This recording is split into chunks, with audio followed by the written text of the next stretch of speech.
Hey everybody, Miss Miners here. Happy Friday. This is day 25 and it is our last day of the week. So this will be our last story in this text set.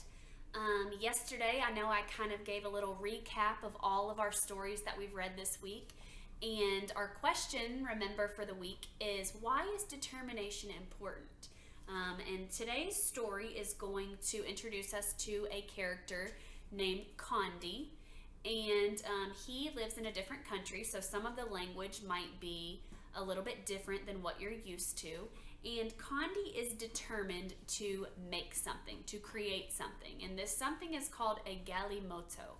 And in just a second, I'm going to explain to you what that is. But also, I wanted to go ahead and say that this is another book from our Fountas Pinnell text set.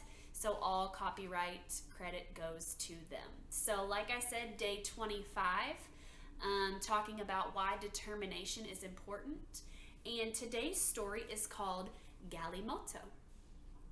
And our author is Karen Lynn Williams, and our illustrator is Catherine Stock.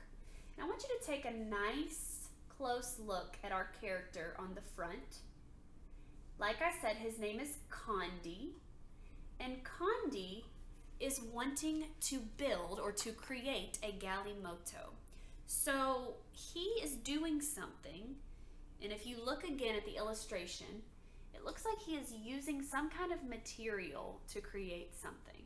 So I'm going to go ahead and turn to the copyright page, which is the first page after I turn past the title page, and I'm going to read to you what the author has included as an introduction and kind of an explanation for what a Galimoto is.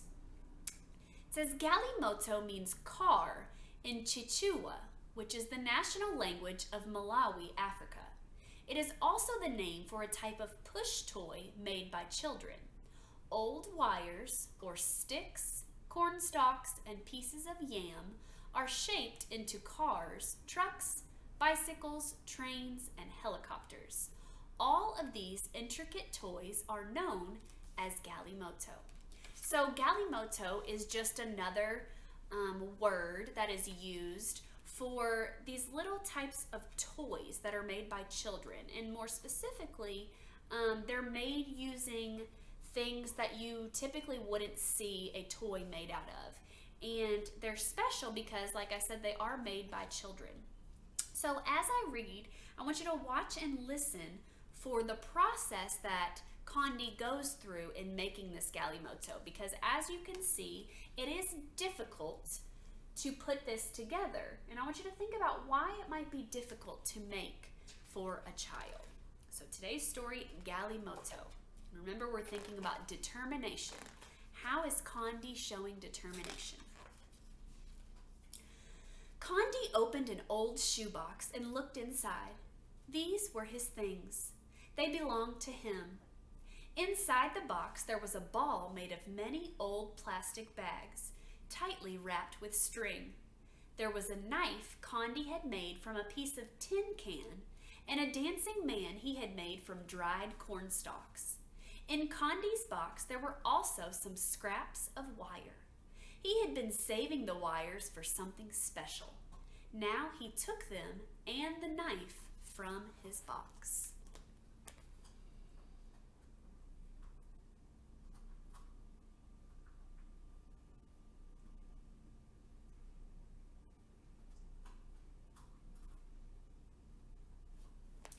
So I want you to look back. I'm going to show you the picture again. Look carefully at Condi's box and about the background and where he lives. What do you notice? So let's look at the box first.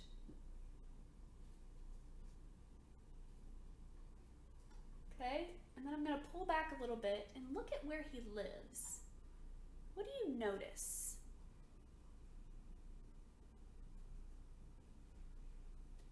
Notice about where he lives. I shall make a Galimoto, Condi told his brother Ufulu. Ufulu laughed. A boy with only 7 years cannot make such a toy. You don't have enough wire. I will get enough wire, Condi answered.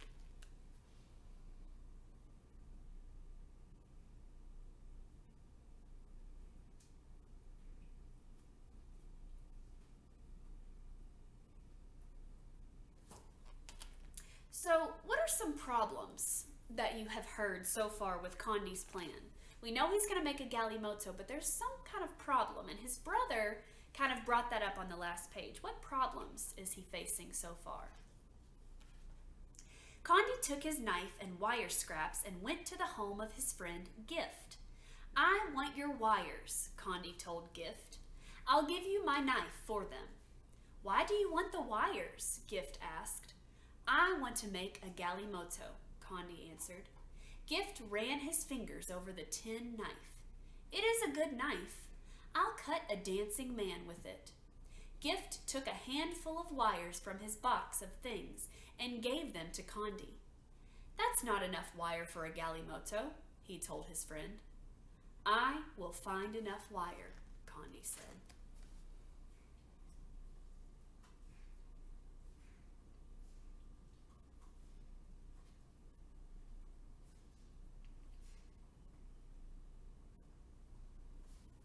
So already, Condi is showing that he's determined to make this Galimoto. Condi put his wires into an old white plastic bag and took them to the shop of his uncle. "Good day, second son of my brother," his uncle greeted him. "How can I help you?" "I want some wire," Condi told his uncle. "How will you pay for it?" "I have no money," Condi answered. "But you have wires on your old packing boxes from the city. They would make a fine Galimoto." "So you want to make a Galimoto. The son of my brother is a clever boy. Take the wires."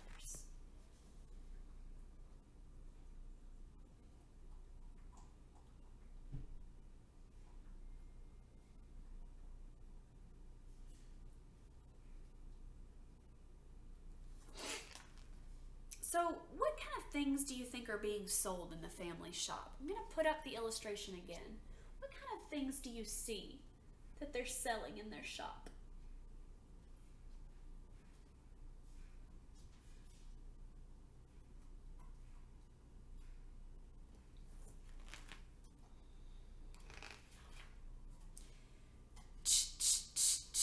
Condi could hear the grinder at the flour mill.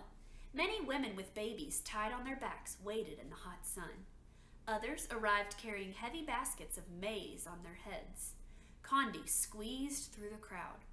He was very near the front door when someone grabbed him. The women began yelling angrily, "Stop that one! He goes out of turn!" Condi was being pushed and shoved.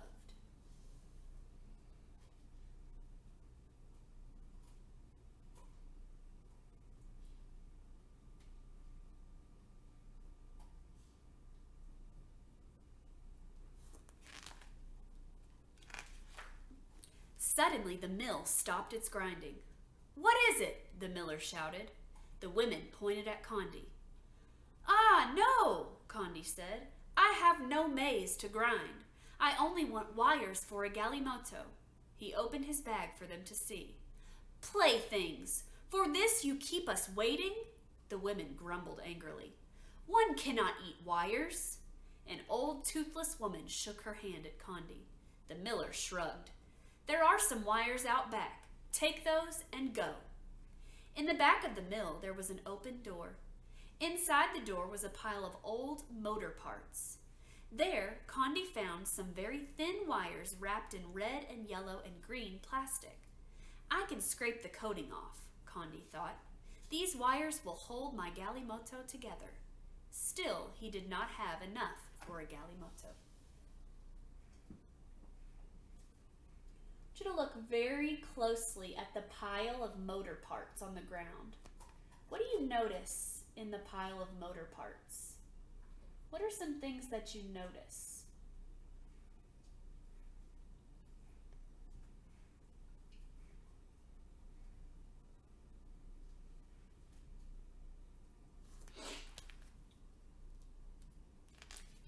How did the people in line think of what Condi was doing? Did they like it? Were they happy for him? How did they react? Condi passed some young children playing on an anthill. One was Moonday, the small sister of his friend Gift. She had a fine long piece of wire, which she stuck into the hard dirt.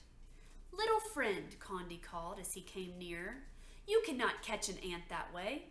Go, fetch some water, for with that and a stick we will fool them." When Moonday came back, Condi poured the water around one of the holes. "Now they will think the rains have begun," he explained. Then he stuck a stick down the hole. Gently he pulled it out, and on the end was a large ant. "My stick is better than a wire for catching ants. You may have the stick, and I'll take the wire."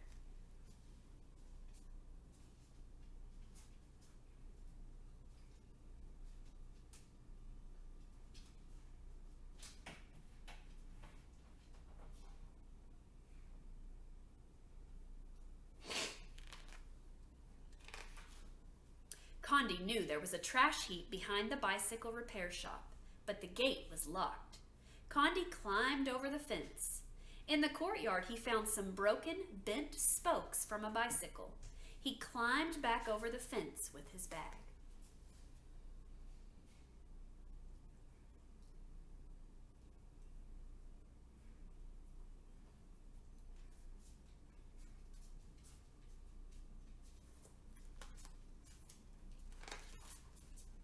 "Thief! Help! Police! Thief!" Condi heard a voice call.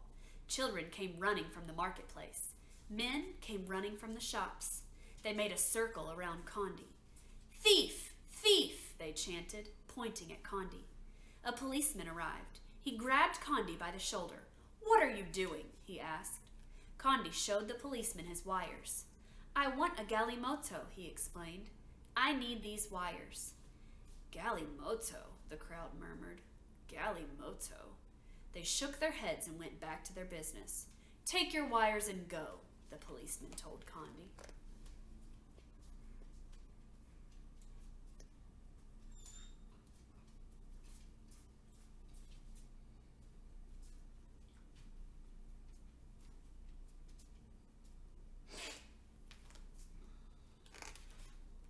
Condi took his wires back to the shade of the red flame trees in his village. Nearby, his mother and sisters pounded their maize. They sang of the hard work they were doing. Condi sorted his wires. There were thick pieces and thin pieces. Some wires were long and some were short. Condi banged the bent and twisted ones with a stone to straighten them. Then he began. The thick wires made the frame. He wrapped the very thinnest wires at the joints to hold the Galimoto together. "My Galimoto will be a pickup," Condi planned. "It will carry maize to the city, and it will have an antenna for the radio." He smiled. Condi worked all afternoon. He pounded the strongest wires around a pipe to make the round wheels. A sturdy piece of bamboo made the rod for the steering wheel.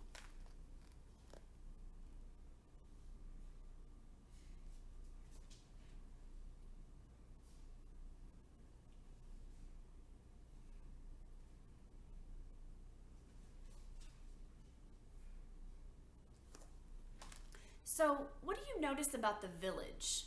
Take a really close look at the houses and what the people are doing.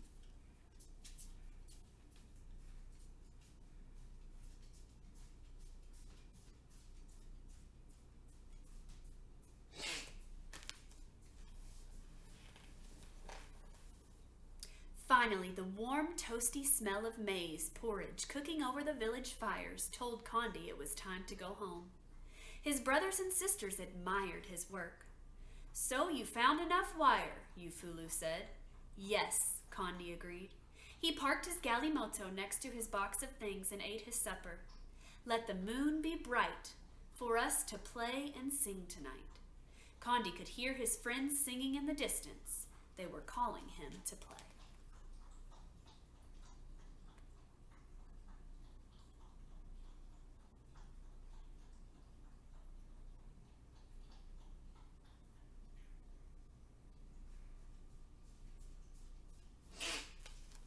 So, Ufulu, who is Condi's brother, has learned something about his brother. What do you think Ufulu's going to say to Condi the next time he says he's going to plan to create something? What do you think his brother might say the next time? Now he carefully guided his Galimoto over the dusty path. "Galimoto!" someone cheered. and one by one, Condi's friends formed a line behind him. Galimoto! Galimoto! They began to chant.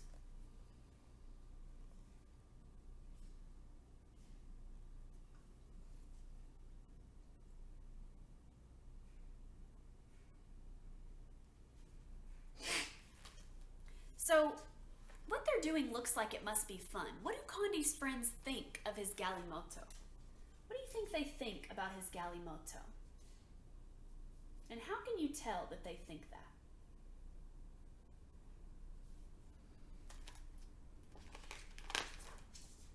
Condi saw the shadow of his Galimoto, cast by the moonlight, racing alongside.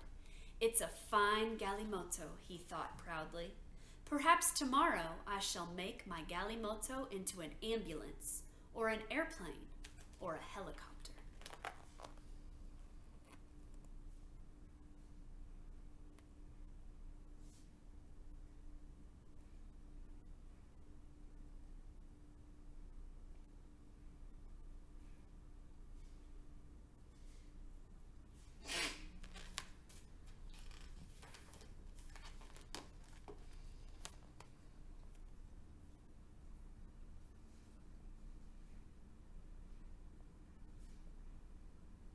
I want you to look at this last page. It has no text on it, but my question to you on this page is, what do you think Condi is dreaming about?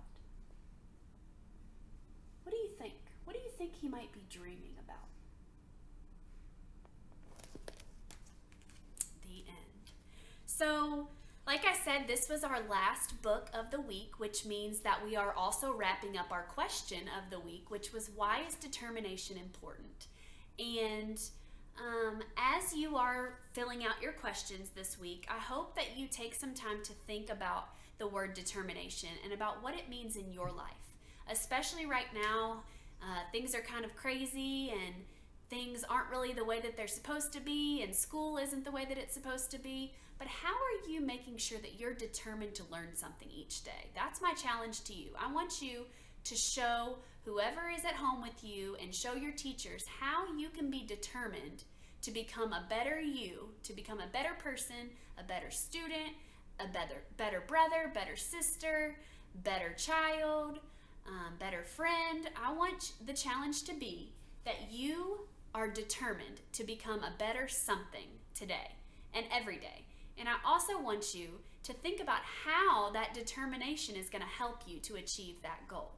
And don't forget to never, ever give up, especially in anything that you might be dreaming of. So just like in the Bronterina story, she had a dream, and she showed determination by never giving up and just being very determined to achieve her goals and to make her dream a reality. So think about what you are dreaming right now and what's a big goal that you have. I want you to show how you can be determined and show determination in achieving that goal. And I hope you guys have enjoyed these stories this week, and I will see you guys back next week for a next set of stories. Happy Friday!